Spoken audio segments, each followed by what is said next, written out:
Welcome to this very special edition of The Author's Voice with KAJ, a show where we explore the stories behind the stories.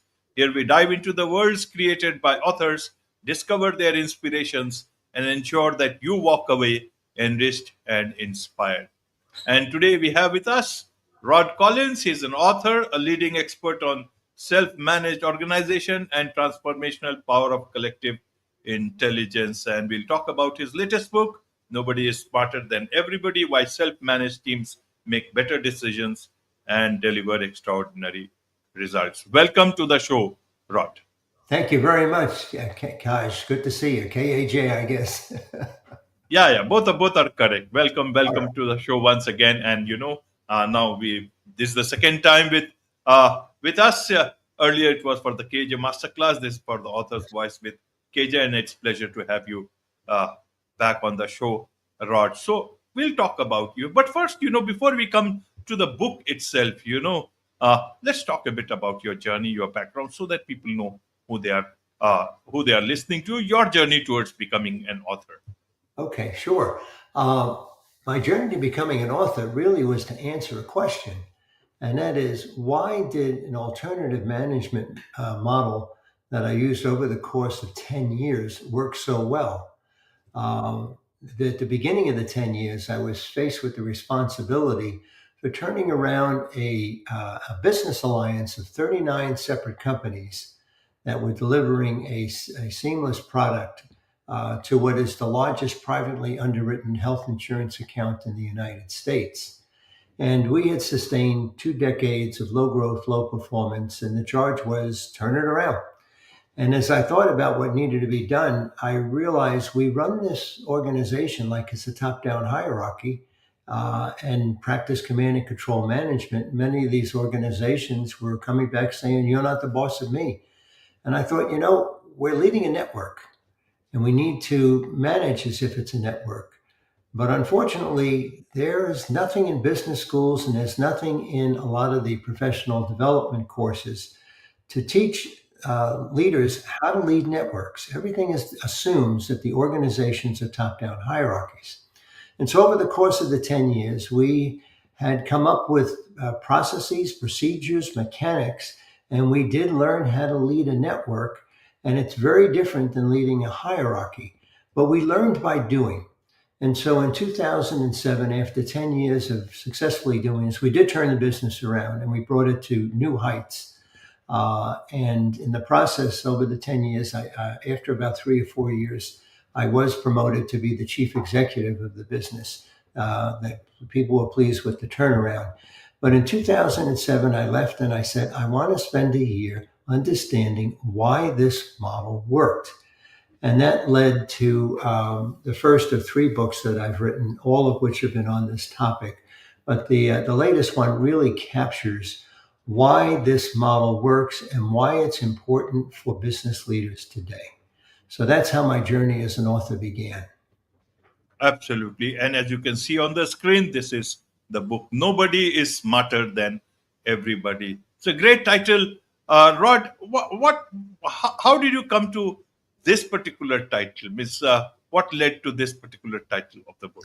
Well, the two different management models are obviously everyone's familiar with the top down command and control hierarchy.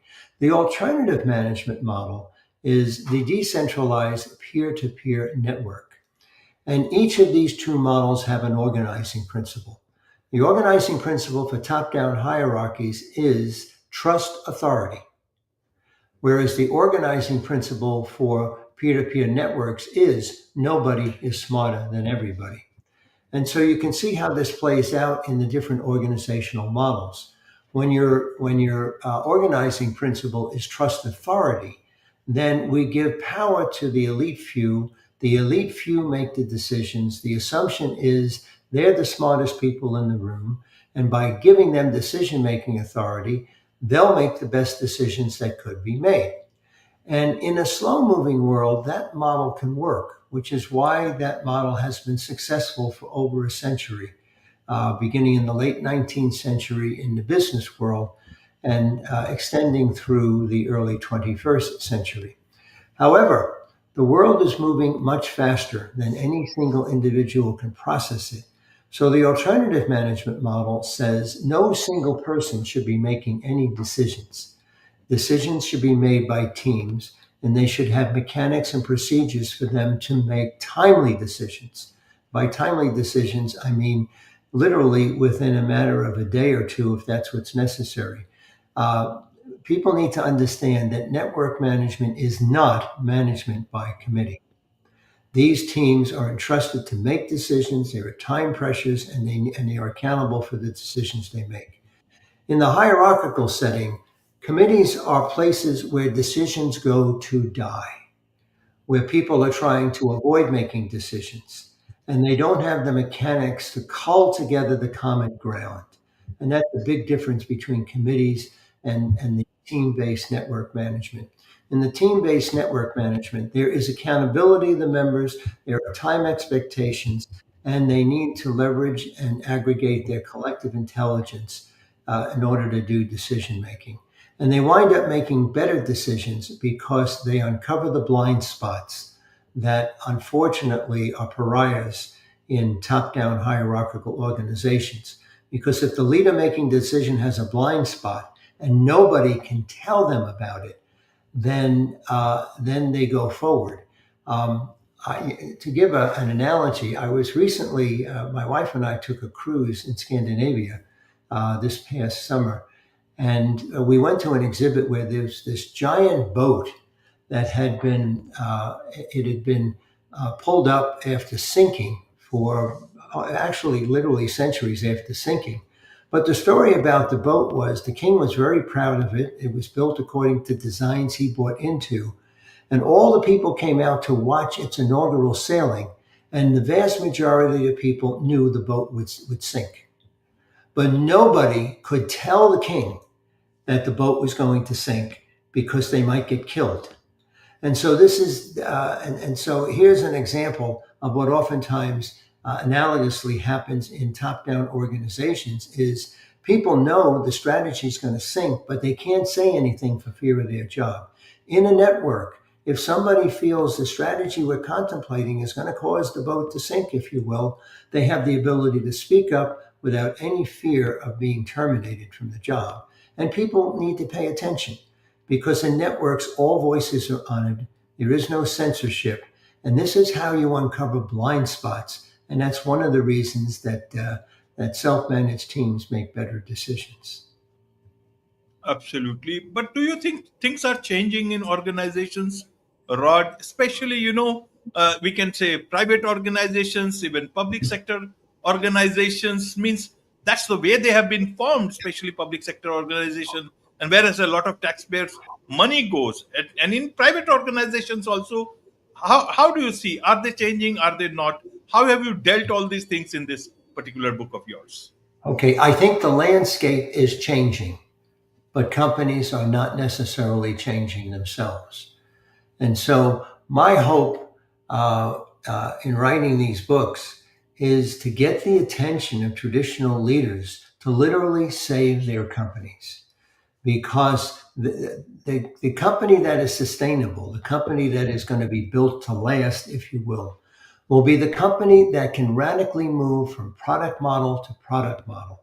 And oftentimes that means embracing a model that will destroy what has made you successful so far. Now, let me give you an example of a company that should have made that change and couldn't make that change.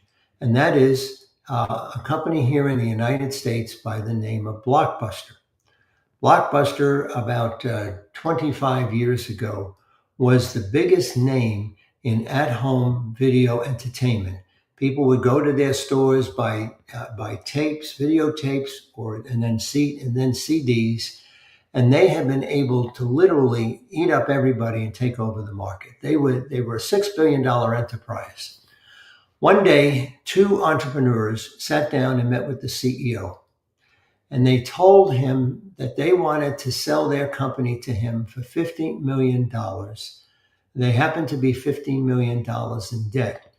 And they said, if you buy our company, we will develop for you Blockbuster.com, a streaming service because this is the future of home video entertainment.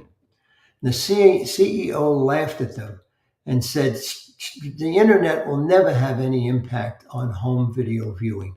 It's all about videotapes. It's all about CDs. That's what they're going to be doing, and we own that market. And he sent them out the door. The two people he sat down with were the co-founders of Netflix. And Netflix is one of the biggest names in the world today. Because this single individual had the authority to make this decision, he killed the company. He turned down what was a 50-fold growth opportunity. In the United States today, perhaps in the world, the biggest name in home entertainment should be Blockbuster, not Netscape. But because this CEO had a blind spot, because a team didn't make the decision, it sunk the company. This is likely to repeat itself over and over, which is why the longevity on the Fortune 500 is dropping like a rocket that has lost its thrust. And if businesses want to be built to last, they've got to be able to, they have to design themselves differently. They need to build peer-to-peer networks, because in peer-to-peer networks, any group of people can form a team and come up with a new business idea. They will be accountable for delivering it, and if they don't, that'll affect their compensation. So there's some risk that needs to be taken. There's usually a baseline compensation, but if you want to get the richer compensation, then you have to work for it. And so networks operate under a bit of a market notion within the company. But if companies do this, then they won't be replaced by somebody else's technology. They will be the ones developing the new technology and replacing themselves. But they also will probably grow. Again, I'll go back to the Blockbuster Netflix example. If Blockbuster had said, yes, we'll pay $50 million to buy this and we'll develop Blockbuster.com, it would have been somewhat disruptive. They would have had to sell all their stores. They could have managed that. They could have developed a bit of a real estate arm in order to make that particular business unit work. But then they would have developed the future of home video entertainment, and a network structure would have allowed them to do these different things and manage their own growth. So this is an important part of why leaders need to make this transition. Now, I said the landscape is shifting, and the way it's shifting is all companies that can't make the change are dying. New companies come and take their place, and we don't notice. Nobody is missing Kodak anymore. Okay, now that we have Apple essentially making what are the cameras of the day. And that's what's interesting. Large companies who are household names will disappear overnight and nobody will notice, because they're going to love the company that replaces you. And the company that replaces you is likely to have some element of network management within it. So, for example, companies like Amazon, like Netflix, like Apple, like Google, have elements of network management in it. There's a bit of a hybrid. There may be some hierarchical structure, but you will find that the dominant structure within the operations of the organization is much more akin to peer-to-peer network than it is to top-down hierarchy. So if companies want to save themselves, I urge them to make this transition. But it's extremely difficult, and it's one that I personally made myself, because as I was the CEO of a six billion dollar enterprise that grew to be a $19 billion enterprise on the shoulders of this management model. And the role that I played was not the boss. I was the facilitator. And so I facilitated collective intelligence sessions so that we could cull the different perspectives and reach better decisions than I or any other individual could do by themselves. And in these sessions, they were generally 2-day sessions to make critical decisions for the business. And the people who participated in it, and the people were They were a microcosm of the business. So we had top executives and people close to the processes and people close to handling the operations in the same meeting with the same voice, because this is how you tap into collective intelligence. And so many of the people at the end of the sessions would say, what we've come up with here is something no one of us could have ever devised. And it's going to be great. And it usually was, which is how we affected the turnaround. Absolutely. So one thing that comes to my mind, Rod, is that uh, if it's not a top-down organization, then does the buck stops with? That is the who is the ultimate decision maker. Even if Okay. you see in political leadership, there is this collective responsibility people elect. Then there is the in different places in the US it's a slightly different system. In India it's everywhere. But in the US, you can see they've got executive powers, Yeah. and a leader will always have whoever it is. So, what is the way out here? Then, This is in a different system, you will have neither accountability, only powers. This is a great question, okay? And I would say that in a top down hierarchy, the question is designed for failure. Think about that. Accountability structures in top down hierarchies are essentially designed for failure. Because what are you asking? Who do we blame when something goes wrong? What if you built an organization where it is highly likely that things won't go wrong? That you are far more likely than not to make the right decisions. What does accountability look like in that structure? And there, it's a positive dimension. You see, in the peer to peer network, everyone is accountable, and people are accountable to a broader base of people. In the top down hierarchy, most individuals are accountable to a single boss, and they work towards keeping that boss happy. But many times the bosses in the organization, the different bosses, are at odds with each other. They're competing with each other. And so the subordinates know I should withhold information from competitors to my boss. And what they're doing is they're not working together, they're actually working against each other. And this dynamic of single person accountability actually diminishes the strength of the organization, which increases the likelihood that there will be failure. And so you will have the single person I can go fire and bring in somebody else and probably fire them in the next couple of years. Because again, the structure is designed for failure. Now, in the peer to peer network, people are not accountable to a single person, they're accountable to everybody on the team. And there are procedures in which everybody on the team rates everybody else. And so, for example, there's a company, W.L. Gore and Associates, has used this model since the late 1950s. They've never had any bosses in their organizations, and there are about 10,000 people in 30 countries around the world. In that organization, everybody evaluates about 20 people, and they're evaluated by 20 people. And the evaluation is very simple. How likely would you recommend working with this person? All right. We're not worried about the overall granularity, and you want to see who people want to work with. And so, with that in mind, as I'm working with different people in the network, I'm not focused on keeping one person happy.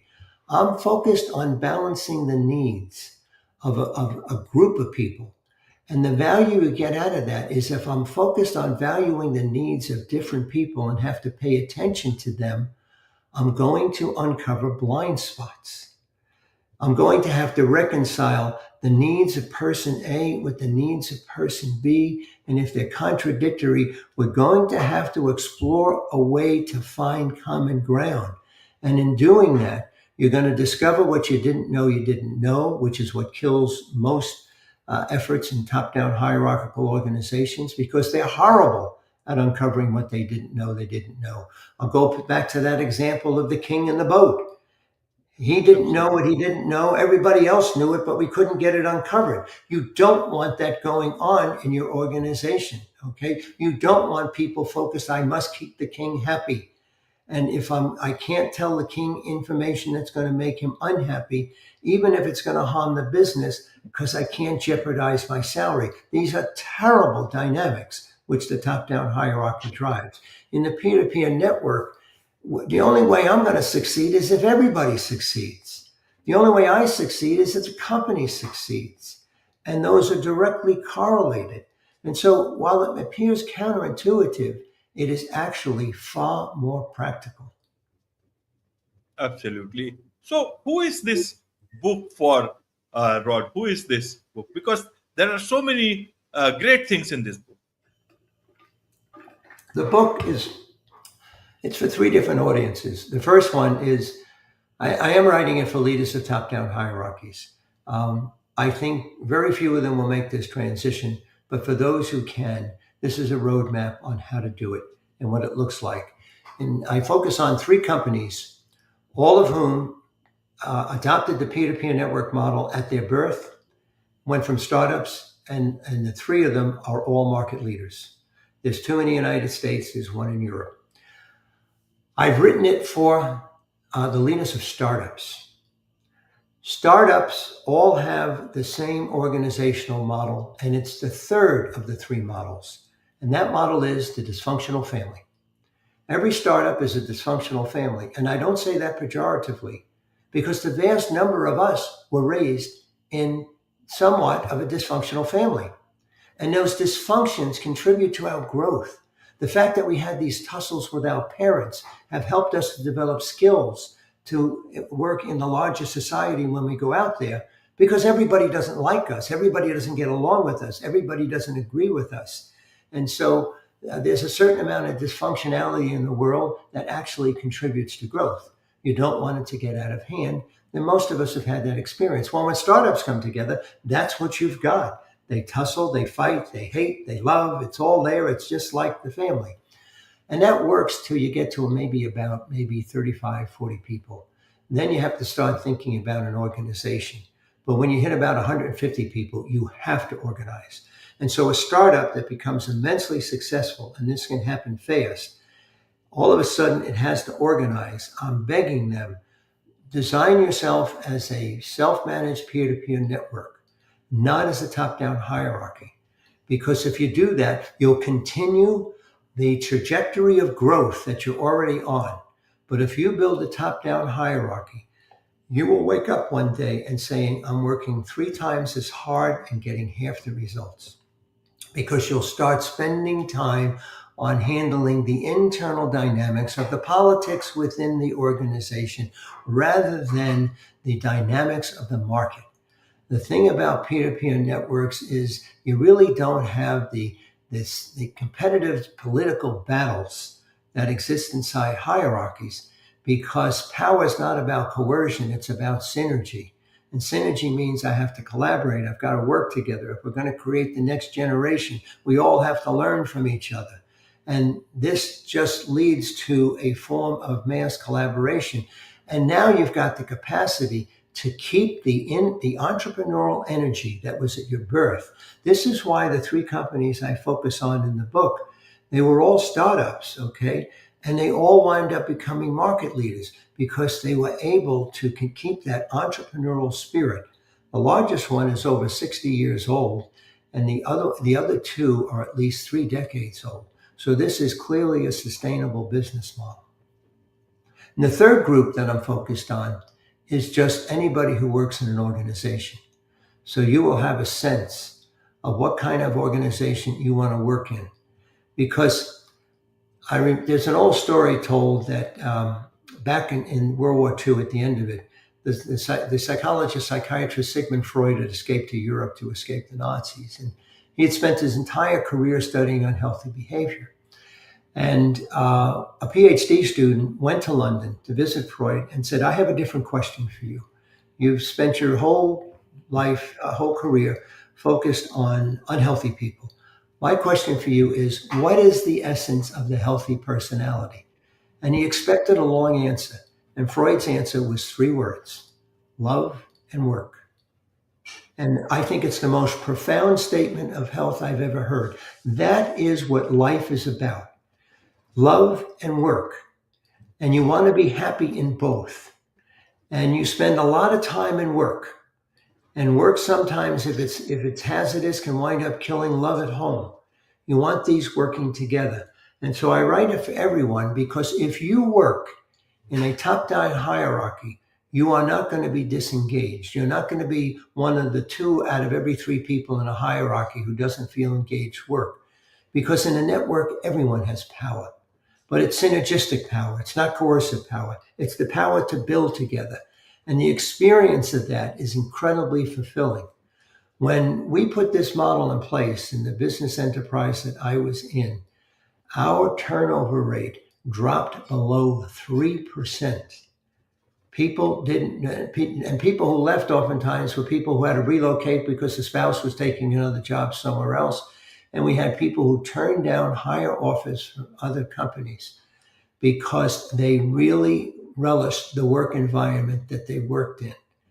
In both of those spaces, we need to work to be positive for us because when you get to the decade in which I live, okay, um, uh, the experience of growth at work and the experience in growth and love are what I think contributes to the building of wisdom and integrity that one wants to achieve as you get in the latter years of life. There are too many people who are going around with long faces at the particular stage of the life cycle I'm in. And to some extent, either love or work or both did not work. And the importance of work is not just about maintaining financial economic stability. It's about maintaining your psychological growth as well as contributing to the psychological health of the people you work with and the families you live in. Absolutely. Very well put, Rod. So, in a nutshell, what do you want the readers of your book? What insight do you want the readers of the book to carry with them? I want them to understand this organizing principle that nobody is smarter than everybody. I want them to appreciate that the highest form of human intelligence is our collective intelligence. This was something I learned when I put this model into place. It was a discovery. I saw it happen and I was stunned at the quality of its intelligence. It will become important. And for those who are entrepreneurs listening to this, we're all concerned about AI. Some people think it'll be the greatest thing. Some people think it could be the most tyrannical thing. And both are right. It will be the most tyrannical thing if AI is built as a top-down hierarchy because it will allow tyranny to exist on a scale and a level, tyranny and control we've never seen before. And it's what the Chinese Communist Party's model wants. If they win the AI battle, the whole world will become a tyrannical place. However, if we build AI as a peer-to-peer network, if we build AI not to amplify the individual intelligence of an elite few, but the collective intelligence of all of us, and build it, say, on a blockchain model, and blockchain is a self-managed peer-to-peer network model, then we have the opportunity to create a human-machine symbiosis, not separate, but a human-machine symbiosis in which we could literally evolve humanity as we know it to an entirely different place. And so I think the evolution of humanity is not displacement, if you will, by AI, but if you will, a symbiosis with AI that makes us leverage our collective intelligence and make all of us together far more intelligent and create a far more intelligent world. That's what I hope people can see in this book. Absolutely. Absolutely. There's much to learn about all these things from you, Rod, and I'm sure a lot of people would want to connect with you, learn more from you about your books, this particular book. What is the best way for them to do so, Rod? They could visit my website, which is simply rodcollins.net. Again, that's rodcollins.net. And there they can get access to my books. I have columns on Substack. And so if people want to learn more, they can go there. Wonderful. With this, it's a wrap on this very special edition of The Author's Voice with KAJ. Thank you so much indeed for joining us. Hey, Jay, a pleasure to be with you.